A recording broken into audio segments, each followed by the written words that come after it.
Supreme court ने 5 मई को देश भर के सभी हाई कोर्ट से पेंडिंग केसों की जानकारी मांगी। कोर्ट ने कहा हाई कोर्ट उन केसों की रिपोर्ट जमा करे जिनमें 31 जनवरी 2025 से पहले फैसला सुरक्षित रखा गया, लेकिन आज तक सुनाया नहीं गया। साथ ही सुप्रीम कोर्ट ने झारखंड हाई कोर्ट द्वारा 67 आपराधिक मामलों में सुनवाई पूरी कर फैसला सुरक्षित रखने के बावजूद अंतिम फैसला नहीं सुनाने पर हैरानी जताई। सुप्रीम कोर्ट में 5 मई को वक्फ कानून को चुनौती देने वाली याचिकाओं पर सुनवाई हुई। इस दौरान कोर्ट ने कहा कि अब इस मामले से जुड़ी सभी याचिकाओं पर सुनवाई नए मुख्य न्यायाधीश का कार्यभार संभालने वाले जस्टिस BR गवई की अध्यक्षता वाली पीठ 15 मई को करेगी। जस्टिस गवई 14 मई को नए CJI के रूप में शपथ लेंगे।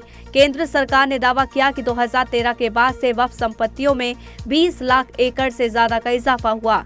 इस वजह से कई बार निजी और सरकारी जमीनों पर विवाद हुआ। कॉमेडियन समय रैना पिछले कुछ समय से अपने कॉमेडी शो में आपत्तिजनक टिप्पणी और अश्लील कंटेंट को लेकर विवादों में है। अब समय की मुश्किलें एक बार फिर बढ़ गई है। सुप्रीम कोर्ट ने समय सहित 5 अन्य सोशल मीडिया इन्फ्लुएंसर की उपस्थिति की मांग की है। कोर्ट ने कहा आज यानी 5 मई को समय, विपुल गोयल और 3 अन्य को एक याचिका के जवाब में नोटिस जारी किया गया है, जिसमें आरोप लगाया गया था कि उन्होंने विकलांग व्यक्तियों का मजाक उड़ाते हुए असंवेदनशील टिप्पणियां की है। इलाहाबाद हाईकोर्ट की लखनऊ बेंच ने राहुल गांधी को ब्रिटिश नागरिक बताने वाले केस को बंद कर दिया है। कोर्ट ने कहा कि राहुल की नागरिकता की रिपोर्ट केंद्र सरकार पेश नहीं कर पाई। केवल रिपोर्ट के इंतजार में याचिका को लंबित नहीं रखा जा सकता।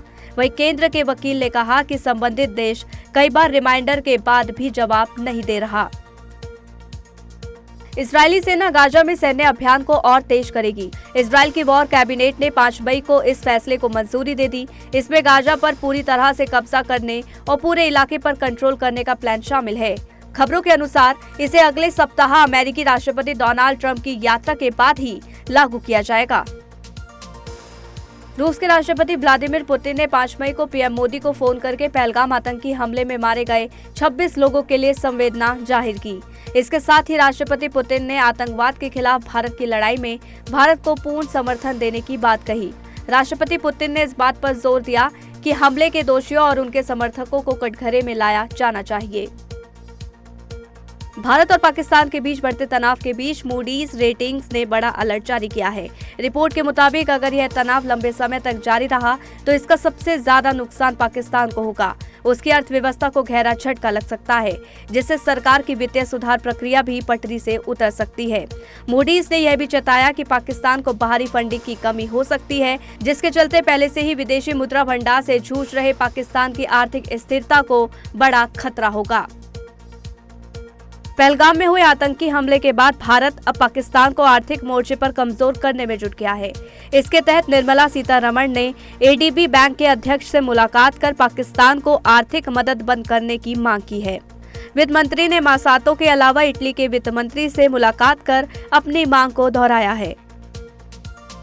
पहलगाम आतंकी हमले के बाद क्या भारत कुछ बड़ा करने वाला है?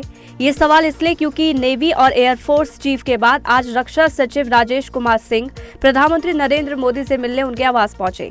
इनसे पहले 2 मई को नेवी चीफ PM आवास पहुंचे थे। उसके बाद 4 मई को एयरफोर्स के चीफ PM से मिले थे। माना जा रहा है कि इन मुलाकातों में भारत पाकिस्तान से बदला लेने की रणनीति बना रहा है। भारत ने पाकिस्तान से तनाव के बीच कश्मीर में 2 जल विद्युत परियोजना पर काम शुरू कर दिया है, जो सिंधु जल समझौता स्थगित होने के बाद बड़ा कदम है। भारत ने सलाल और बगलीहार बांधों में जलाशय की सफाई शुरू कर उसकी क्षमता बढ़ाने का काम तेज कर दिया है। इस बारे में भारत ने पाकिस्तान को कोई सूचना नहीं दी है। जलाशय फ्लशिंग का काम 1 मई से शुरू हुआ था, जो 3 दिन तक चला। इस अभ्यास से बिजली उत्पादन में मदद मिलेगी। पाकिस्तान ने सोमवार को एक और मिसाइल का टेस्ट किया। पाकिस्तानी सेना ने बताया कि सतह से सतह पर मार करने वाली इस मिसाइल की रेंज 120 किलोमीटर है। इससे पहले 3 मई को पाकिस्तान ने दावा किया था कि उसने 450 किलोमीटर की रेंज वाली बैलिस्टिक मिसाइल अब्दाली का सक्सेसफुल टेस्ट किया। जम्मू कश्मीर के कुलगाम जिले में लश्कर-ए-तैयबा का ओवरग्राउंड वर्कर इम्तियाज अहमद भागने की कोशिश में नदी में कूद गया। इम्तियाज अहमद ने सुरक्षा बलों की पूछताछ से बचने के लिए यह कदम उठाया। इम्तियाज को लश्कर आतंकियों के ठिकानों की जानकारी भी थी। जानकारी है कि 4 मई को जब सेना की टीम इम्तियाज को आतंकी ठिकानों की ओर ले जा रही थी, तभी अचानक सुरक्षा बलों के हाथों से वह भाग निकला और वैशम नदी में छलांग लगा दी। नदी में डूबने से इम्तियाज की मौत हो गई है।